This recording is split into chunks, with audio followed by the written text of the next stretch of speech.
So let's talk about the Sapper achievement in Bloons BTD6. This one quite literally is the hardest achievement in BTD6 and I believe in any Bloons game ever made. I think it's been in the game since it's released, and up until today only 0.6% of all Steam players have it, and due to its nature I believe that even a lower percentage of mobile players have it. That's just insane. The Sapper achievement is not a hidden one. In fact, the requirements for it are stated in its description and it sounds simple enough. Pop 5 million fortified or Moab class Bloons, but what makes this achievement so hard to get is the actual number of fortified and Moab class Bloons that we get in a single game of Bloons TD6. See, the normal Bloons are there all the time, but fortified ones and Moab class Bloons are pretty rare actually, unless we go into free play mode. And while in free play, sure, we get more Moab class Bloons, but they start scaling and things get ridiculously difficult pretty fast. Also, another thing to note about free play mode is that it works differently from the normal rounds. So to reduce lag later in the game, when in free play mode a lot less Bloons are produced in the game, but their HP and speed start scaling on a percentage basis. So for example, a non-free play BFB will spawn 4 Moabs, each of those 4 Moabs will spawn 4 ceramics and so on. A free play mode BFB, however, will only spawn 1 Moab, and that 1 Moab will spawn 1 ceramic Bloon, and so on. So we get less Bloons and they are harder to pop.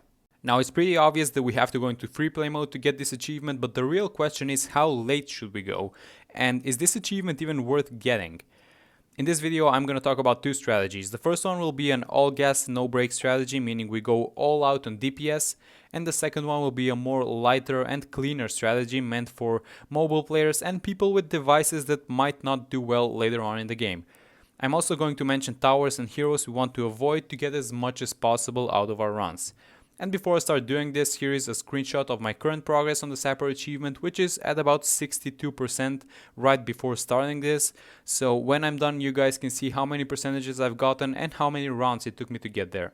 So let's start with strategy number 1, which is going to be the full DPS strategy with powers included, although not necessary for you guys, but I do have a few tech bots and a few energizing totems to help out a bit. So let's talk about my choices and why we are buying these towers and why we are avoiding certain towers. So first off, we're playing on easy mode on logs, which is the easiest map in the game, and I have full monkey knowledge enabled.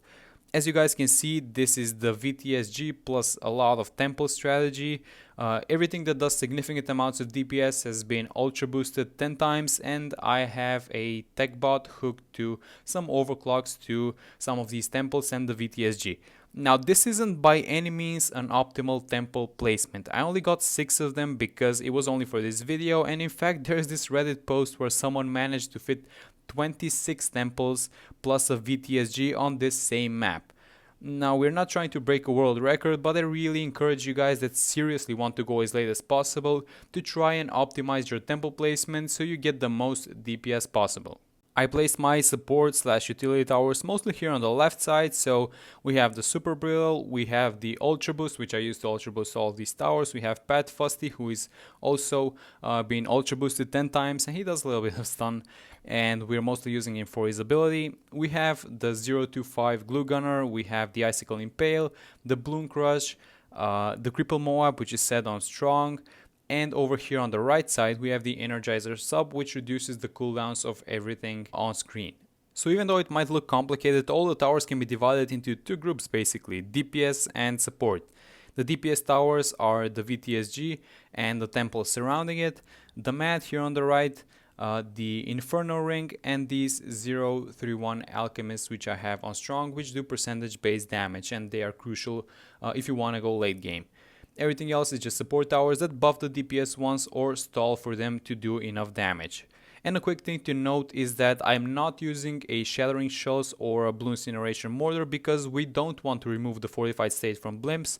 This takes away a lot of the pops that we could be having towards the achievement, and I also avoided insta-killing heroes and towers like Ezili, for example, with her Moab Hex ability, or Ben with his Siphon ability, which reduces the ZOMGs to BFBs, BFBs to Moabs, so we're potentially losing out on pops there. I've also avoided insta-killing towers like the Pirate Lord, the Bloom Master Alchemist, the XXXL Trap, which are also, again, insta-killing towers, and this is unconfirmed, but I think that everything that is an insta-kill in the game counts as one pop towards the achievement. At least it makes sense that it does. So for example, if we hook a ZOMG with the Pirate Lord ability, I think that it counts as one pop. But if we break the ZOMG into a BFB, the BFB into a Moab, and the Moab into a Ceramic, then suddenly we got 4 pops towards the achievement instead of the 1. Our second strategy has these 7 towers plus Pat Fusty, and ignore the Prince of Darkness, I was just testing something out. These 7 towers plus Pat Fusty can beat everything up to round 200 and a little bit above 200 by themselves. This one is on the lighter and more on the low spec side strategy, and I've put only the essentials in this one. So we have the Ultra Boost Engineer, we have Pat Fusty as our hero, we have the Bomb Shooter and the Icicle Impale to help out with the stall, the 250 Village, a Permabrew Alchemist buffing everyone, a 502 Sniper on Strong to help with the bad Bloon DPS, and you might even want to throw in a Super Brittle Ice Tower, which I honestly forgot to buy.